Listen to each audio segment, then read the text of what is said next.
அன்புக்குரிய சகோதர சகோதரிகளே, உங்கள் அனைவருக்கும் மீண்டும் ஒரு முறை இனிய புத்தாண்டு நல்வாழ்த்துக்களை தெரிவித்துக் கொள்கிறேன்.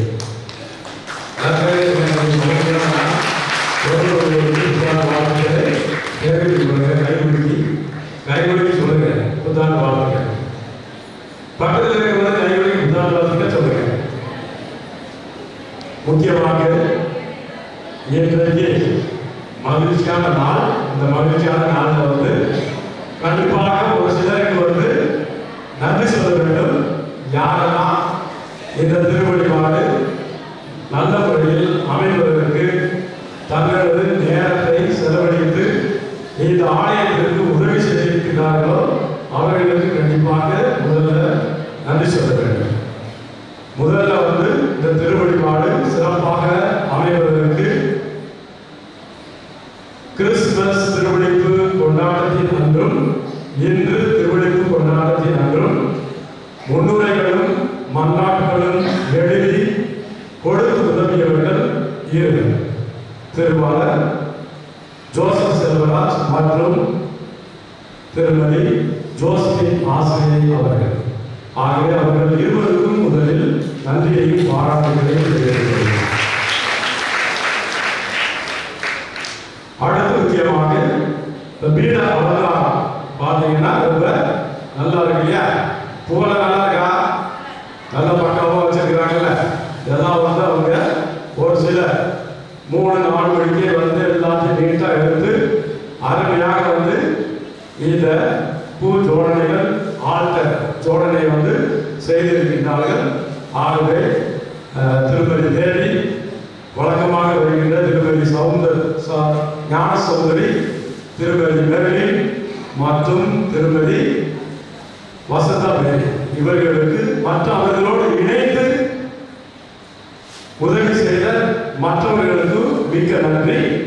வருடம் முழுவதும் ஒவ்வொரு சனிக்கிழமையும் அதே போன்று இந்த முக்கிய நாட்களில் அவர்களுக்கு உறுதுணையாக இருந்து இந்த டெக்கரேஷன் வேலைகளை செய்கின்ற திருமதி தேவி, ஞானசௌந்தரி, மெர்லின் இவர்களுக்கு பங்கின் சார்பாக நன்றியை பாராட்டுதலை தெரிவித்துக் கொண்டு அவர்களுக்கு ஒரு சிறிய அன்பளிப்பை பங்கின் சார்பாக வாங்க.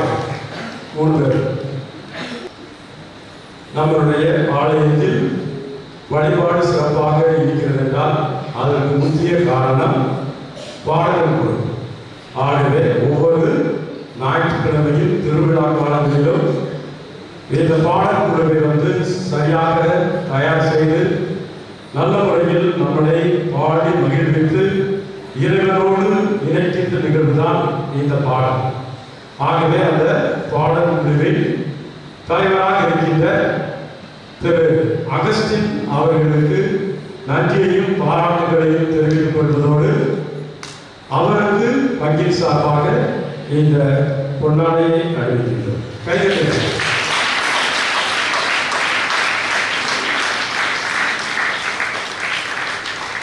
அடுத்து நம்மளுடைய ஆலயத்தை காலையில் 5:45 இருந்து திருப்பலிக்கு ஒவ்வொரு நாளும் தவறாமல் ஏற்பாடு செய்து அதுக்கப்புறம் திருப்பலிக்கு முன்பாக மக்களோடு இணைந்து ஜெபிக்கின்ற ஒரு வயதான மனிதராக இருந்தாலும் மழை என்று பாராமல் பனி என்று பாராமல் ஒவ்வொரு நாளும் நமக்காக எந்த விதமான சன்மானமும் வாங்காமல் பணி செய்கின்ற திருவாளர் அந்தோணி சாமி உபதேசியார் நீங்கள் சொல்றீங்க. ஆனால் அவருக்கு நம்மளுடைய நன்றியையும் பாராட்டுகளையும் தெரிவித்துக் கொள்வதோடு பங்கின் சார்பாக அவருக்கு இந்த பொன்னாடையை போற்றுவோம்.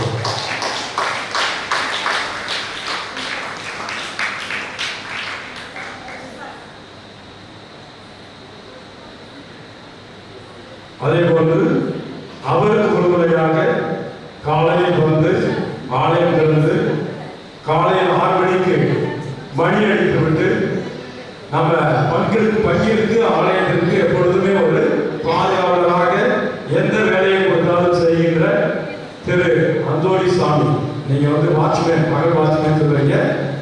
ஆகவே அவருக்கு நமது நன்றியை பாராட்டை தெரிவிப்பதோடு பங்கின் சார்பாக இந்த சிறிய பொன்னாடையை அவருக்கு அன்பளிப்பாக வருகிறது.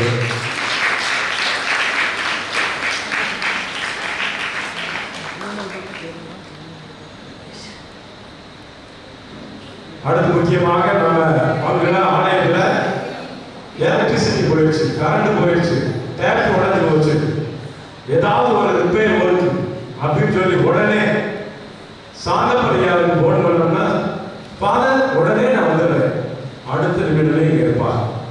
எந்த விதமான காசு வாங்க மாட்டார், கூலியும் எதிர்பார்க்க மாட்டார். சொந்தமாக சில நேரங்களில் பொருள் கூட வாங்கி அவரை போட்டு ரெடி பண்ணி கொடுத்திருக்கிறார். ஆக இப்படி ஒரு நல்ல உள்ளத்தை நம்ம பங்கு பெற்றிருக்கின்றது. ஆகவே அவருக்கு நன்றி சொல்வதோடு அவருக்கும் இந்த பொன்னாடையை போன்ற அழைக்கின்றேன்.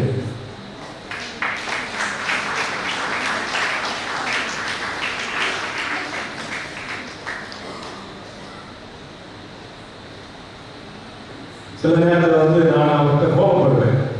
ஐயா நைட்டில் வந்து விழிப்பாருங்க, கதவை கரெக்டாக 9 மணிக்கு கேட்டெல்லாம் கூட்டணும், அப்புறம் விசில் அடிக்க ஒவ்வொரு மணி நேரம் எழுந்திரிச்சு விசில் அடிக்க.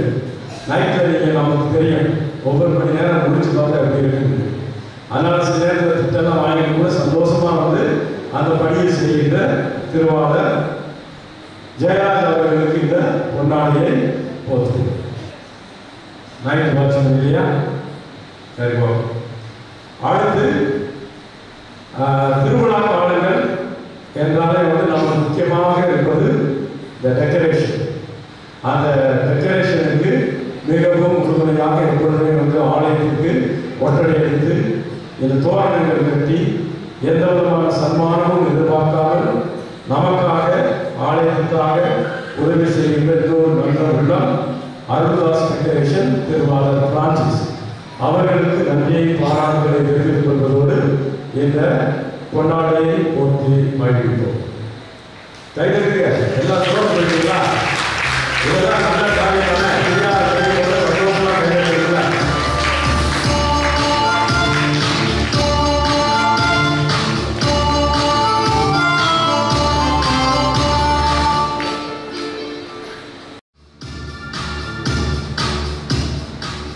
அன்புக்குரியவர்களே, ஒவ்வொரு வழிபாடும் ஒவ்வொரு திருவிழாவும் ஒவ்வொரு திருப்பலியும் சிறப்பாக அமைவதற்கு முக்கிய காரணமாக இருப்பது யார் என்றால் பங்கு மக்களாலே நீங்கள் தான். கோயில் ஆலயம் பூசை வைக்க முடியுமா? பூசை வைக்க முடியுமா? வைக்க முடியாது. அதனால வந்து கோயில் நடந்தாங்கன்னா பூசை வைக்கிற சாமியாருக்கு சந்தோஷம். அதனால ஒவ்வொரு ஞாயிற்றுக்கிழமையும் ஒவ்வொரு நாளுமே ஒவ்வொரு திருவிழா காலங்களையும் இது மாதிரி நிறைந்து வழிந்து நல்ல ஒரு பங்கெடுப்பில் இருக்கின்ற பங்கு மக்களாகிய உங்களுக்கும் என்னுடைய வாழ்த்துக்களையும் பாராட்டுகளையும் தெரிவித்துக் கொள்கிறேன். முக்கியமாக திருவிழா காலத்தில் மட்டும்தான் ஆலயத்துக்கு வரணும்னு அவசியம் இல்லை. ஒரு சிலர் கிறிஸ்தவர்களாக, புத்தாண்டு கிறிஸ்தவர்களாக, அடுத்து ஈஸ்டர் கிறிஸ்தவர்களாக மட்டும் இருக்கிறோம். அப்படி இல்லாத ஒரு நிலையை வந்து நம்ம உருவாக்க வேண்டும்.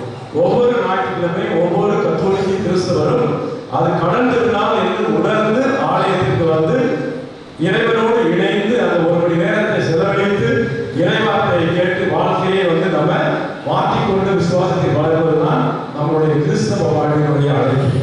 ஆகவே தயவு செய்து இனிமேல் ஒவ்வொரு நம்மளுடைய பங்கு கத்தோலிக்க கிறிஸ்தவ மக்கள் தவறாது ஆலயத்திற்கு வந்து திருப்பலியில் கலந்து கொள்ளுமாறு உங்களை அன்போடு வேண்டி கேட்டுக்கொள்கிறேன்.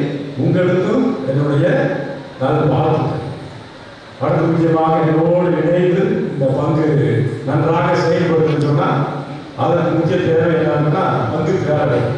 ஆகவே இந்த பங்கு பேரவை உபதலைவர் திருவாளர் அமல்ராஜ், செயலர் எலிசபெத் ஆசிரியர், பொருளர் இந்திரா மற்றும் அந்த அன்பிய பொறுப்பாளர்கள், பங்கு பேரவை உறுப்பினர்கள் இவர்களுக்கு என்னுடைய மனமார்ந்த நன்றியையும் தெரிவித்துக் கொள்கிறேன்.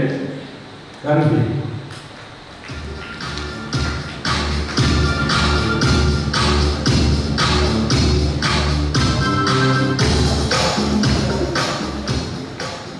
அன்புக்குரியவர்களே, கிறிஸ்துமஸ் நள்ளிரவு அன்று, அதே போன்று இன்று நள்ளிரவு அன்று டாப் டிவியை சார்ந்தவர்கள் நம்முடைய ஆலயத்துக்கு வந்து திருப்பலியை வந்து அவர் ஒளிப்பதிவு செய்திருக்கிறார்கள்.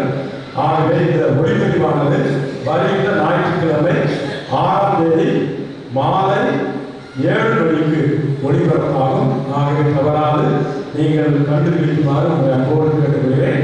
அவர்களுடைய நல்ல உள்ளத்திற்கும் தாராள சார்பாக நன்றியையும் பாராட்டுகளையும் தெரிவித்துக் கொள்கிறேன். இன்று 1ஆம் தேதி காலை 7 மணிக்கு திருப்பலி இருக்காது.